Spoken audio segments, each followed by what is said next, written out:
La Divina Comedia.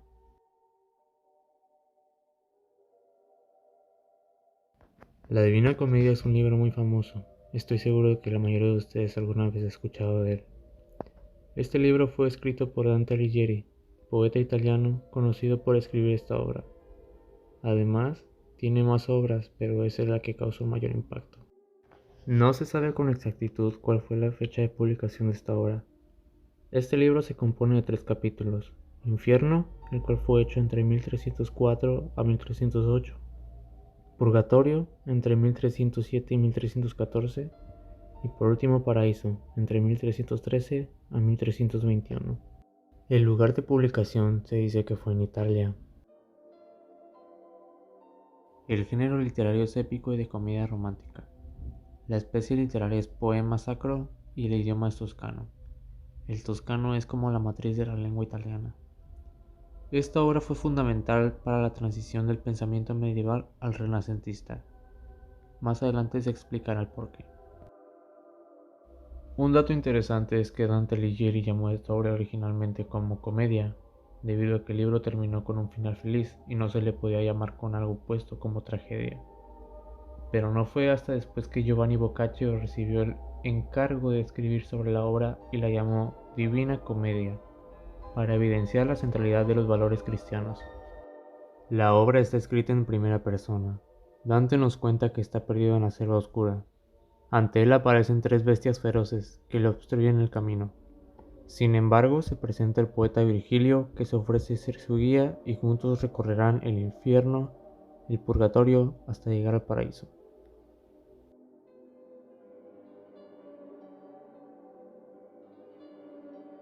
Este está compuesto por 10 círculos. Una vez recorren el infierno llegan al purgatorio. Este está dividido en 7 círculos, los cuales son los 7 pecados capitales. Del pecado más grave van subiendo hasta llegar al menos grave. Purificándose poco a poco, van subiendo hasta llegar a la cima. Virgilio no era digno y no pudo acompañar a Dante, así que ahora Beatriz será su guía por el reino de los cielos. Juntos recorren los cielos hasta llegar a ver a Dios. La inspiración de Dante para sus poemas proviene de una chica llamada Beatriz, de la cual se enamoró a los 9 años, cuyo nombre fue dado a la guía de Dante en esta obra. Esta obra es considerada la obra maestra de la literatura italiana y una de las cumbres de la literatura universal.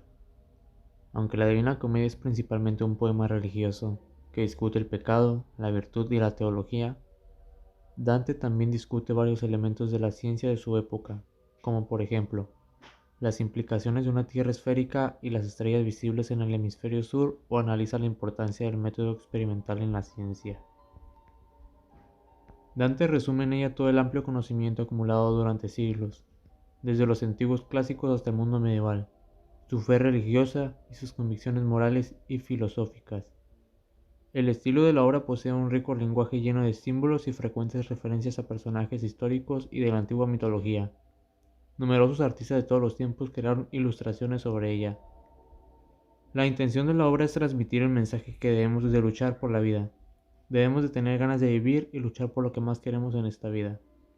Debemos de hacer respetar nuestros derechos y no dejar que nadie nos maltrate.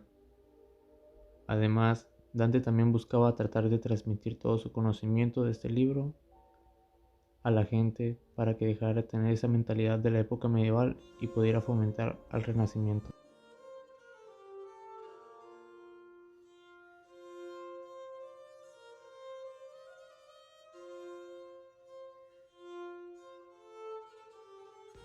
En este artículo se analiza la biografía que Niccolò Machiavelli dedicó a un condottiero de la ciudad de Lucca y a la que le dio el título La vida di Castruccio Castracani. A partir de este texto se aborda no solo la figura de Castracani como ejemplo del nuevo príncipe y sus virtudes, también se explora hasta qué punto sus argumentos favorecen una lectura diferente de la relación entre el liderazgo personal y la democracia, tomando como eje esta obra. Y aunque existe una discusión entre si la obra es de carácter histórico-biográfico o una novela que difiere de la realidad histórica, en la que Maquiavelo pretende a través de los hechos narrados dejar una enseñanza. La vida de Castruccio Castracani es una personificación del ideal descrito por Maquiavelo, en su obra más importante, El Príncipe. A su vez, las campañas militares emprendidas por Castruccio evocan la política militar de Maquiavelo, describe en su obra Del arte de la guerra. Vida Nueva fue la primera obra de Dante Alighieri, compuesta por 35 poemas y 42 capítulos en prosa.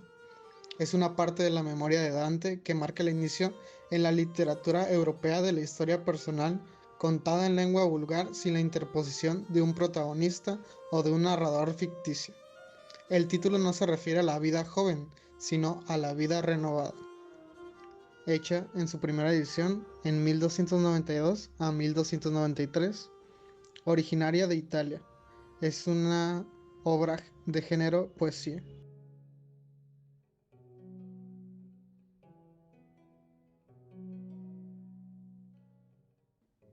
Dante escribió La Vida Nueva a los 28 años de edad, en la misma época en la que emprendía la carrera política.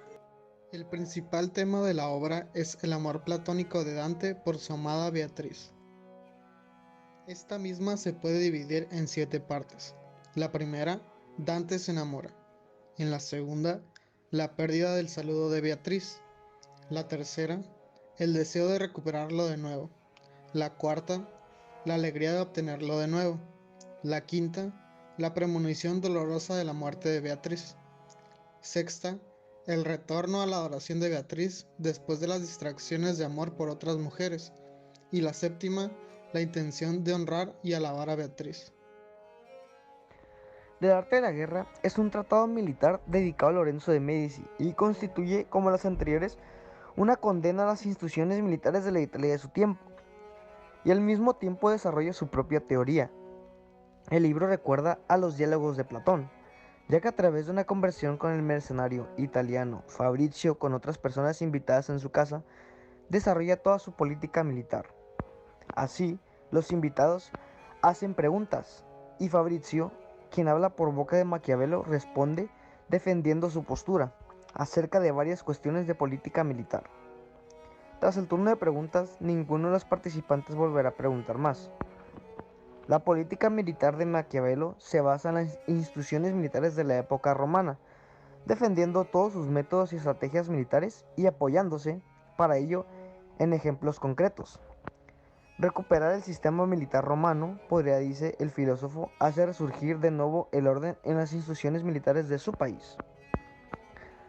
La costumbre de honrar y premiar las virtudes, no desperdiciar la pobreza, estimar el espíritu y las normas de la disciplina militar, obligar a los ciudadanos a amarse los unos y los otros, vivir sin banderías, apreciar menos lo particular que lo público y otras cosas como estas que facilitan serán compatibles con nuestra época. El Príncipe, publicado póstumamente en 1531, es un tratado de doctrina política escrito por Nicolás Maquiavelo, escritor diplomático y filósofo político italiano de la época renacentista. La obra está dirigida a Lorenzo de Medici, conocido como el Magnífico, a quien Maquiavelo explica cómo actuar y qué hacer para unificar a Italia y sacarla de la crisis en que se encuentra. Aunque fue escrita en 1513 durante el confinamiento de Maquiavelo en San Cassiano, a causa de las acusaciones que sobre él pesaban por estar señalado de conspirar contra los Medici.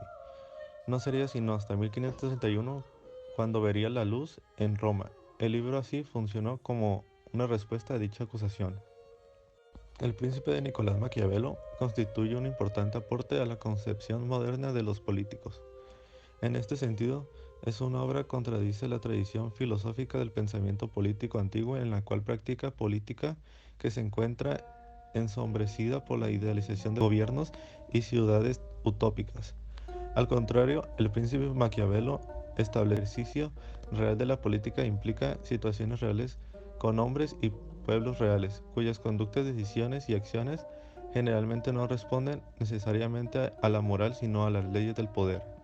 De esta manera, Maquiavelo expone detalladamente la forma en la que el gobernante debe hacer frente a las diferentes situaciones o circunstancias que se le presenten, y establece que el principal fin de la práctica política es conservar exitosamente el poder. Para demostrar sus teorías, Maquiavelo echa mano de situaciones históricas reales que abarcan desde el mundo antiguo hasta su presente. Este libro se creó en el siglo XIV, en el año 1304 y 1321, Es una de las obras más importantes de la historia, marcando el fin de la Edad Media. La historia trata de cómo Dante visita el infierno y va describiendo ese tour infernal. La visita al infierno fue cuando tenía 38 años de edad y fue guiado por el poeta romano Virgilio durante el recorrido que duró 24 horas. Dante describe el infierno como un cono invertido que es conformado de 9 círculos, en niveles que van en orden. Mientras peor sea el pecado, más abajo terminarás. El primer círculo es el limbo, donde se encuentran las personas buenas y justas, pero que no tuvieron. El segundo círculo son a las personas que se dejaron llevar por la lujuria y aceptaron los deseos sexuales insanos, y su castigo es ser azotados con vientos demoledores.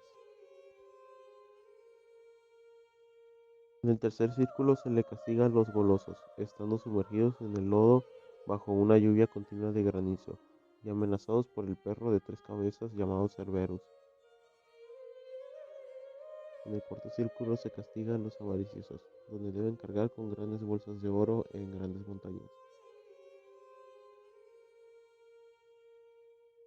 En el quinto círculo se castiga a la ira y a la pereza, luchando entre ellos hasta el fin de los tiempos, y los perezosos quedan atrapados en el lodo sin poder hacer nada.